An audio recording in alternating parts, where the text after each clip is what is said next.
Your specific kind of area of expertise is media bias and media bias against Israel. This is probably one of the few shows in Australia that isn't biased against Israel, and this network certainly is not biased in any way against Israel, but there are plenty of others that are. Tell us your thoughts visiting Australia. What do you make of the Australian media, first of all, and its attitude towards Israel? Well, I think it's not only Australia, but certainly Australia has been a challenge for Israel. One of the talks that I gave yesterday in Melbourne was on this subject and the reality that we're facing, which is disinformation and misinformation being spread not only on social networks, but by mainstream media. Reporters who end up in the fields, even in Israel, helicoptered in with the headline already in mind, and they just try to find the facts to fill it in rather than actually reporting what's happening on the ground.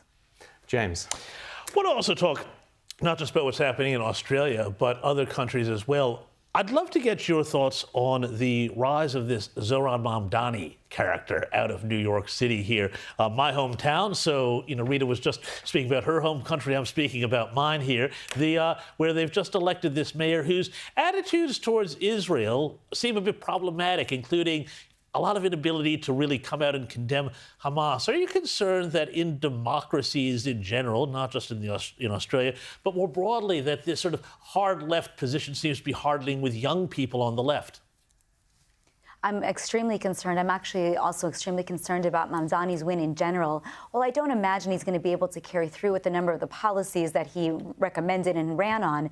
What does concern me is that at this stage, we were able to see a very anti-Israel mayor be elected in a city where there is a tremendously large, in fact, the largest Jewish community, as you know, in North America, living there in New York City. But also it didn't harm his ability to win, which means that across the United States, you're going to start to be able to see candidates who have maybe always been anti-Semitic or anti-Israel, but were afraid to say it, coming out and being openly anti-Semitic and anti-Israel, knowing that it won't harm their political chances. This could really change the face of the United States. We have President Trump in place now, who we know is largely anti-Israel or pro-Israel, but there is a real concern as we start to see, in the end of the day, the people who start out as congressmen and senators, mayors, eventually can get into much more important and influential roles. Rita.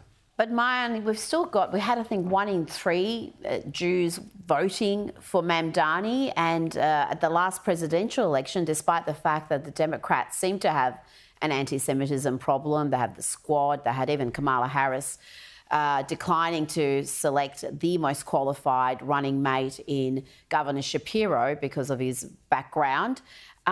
We had the majority of the Jewish community voting for the Democrats. So talk to me about that. That shift perhaps that is happening, or that realisation that the Democrats have an issue with anti-Semitism, anti-Israeli sentiment, and how the electorate is digesting that information. For sure. I mean, I think it is extremely concerning that you saw the number of Jews vote for Mamdani. That you did, but a large part of that is as your colleague mentioned, the younger generation. There's a real concern about the disconnect between diaspora Jews and Israeli Jews, and the fact that we're not communicating enough together. Israel also, you have to remember, for most Jews living in America, is not their #1 issue. And so some of the more socialist policies, the more liberal mentality still is very influential among the Jewish community in the United States. And it's very concerning. Of course, as you've seen in Australia and as we're seeing more and more in the United States, as anti-Semitism rises, there is a chance that more and more Jews will start to place this on the political echelon and begin to vote otherwise. While you mentioned, the presidential election, it is true that still the majority of Jews voted Democrat. There were fewer Jews that voted Democrat than in the past, and there were more Jews that voted Republican or voted for Donald Trump. So we did start to see a bit of a shift in the presidential election, not nearly as much as was expected. But as an American myself, even though I've lived in Israel for a number of years, 16 of the last 25, at the same time, I would say that when you're living in the United States, your #1 issue is, again, not Israel. And so Jews vote for where their heart is. And Jews tend to be more open-minded and more liberal.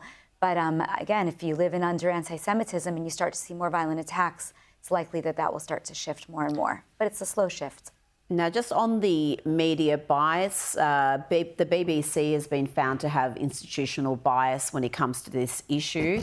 What's your verdict on our public broadcaster, the ABC, and also SBS, which is also taxpayer funded? Look, I'm not going to judge any one media outlet. What I know of the ABC is certainly that it is not been reporting what I would call correctly or accurately about Israel. And my assumption is that, very similar to the BBC, there's some inherent bias that is going on there, perhaps influenced by other issues in your own country, the number of Muslim citizens, the take of the governments, and the weak stance that it's had in support of Israel, its recognition of a Palestinian state when there is a terror entity on Israel's border, extremism. None of the criteria have been met. And yet, a country comes out in favor of having this terror state on a border of what has historically been one of your closest allies. So, I will share with you that I did go into the Kerem Shalom crossing on the Gaza side of the border with an ABC reporter not too long ago. We went to go see the vast amount, the tons of aid that was being brought into Gaza and not being able to be distributed because of issues with the United Nations distribution. This was in the time when there was such a lot of looting by Hamas. My report and his report were very, very different. And when I stood there on the Gaza side and heard the report, I was honestly quite surprised. Maybe I shouldn't say surprised because I expected as such, but the twisting and turning of the narrative to assume that with all this aid being let in to get to the people of Gaza by Israel through the crossing, and yet somehow it was Israel's fault that the aid was not arriving to the people.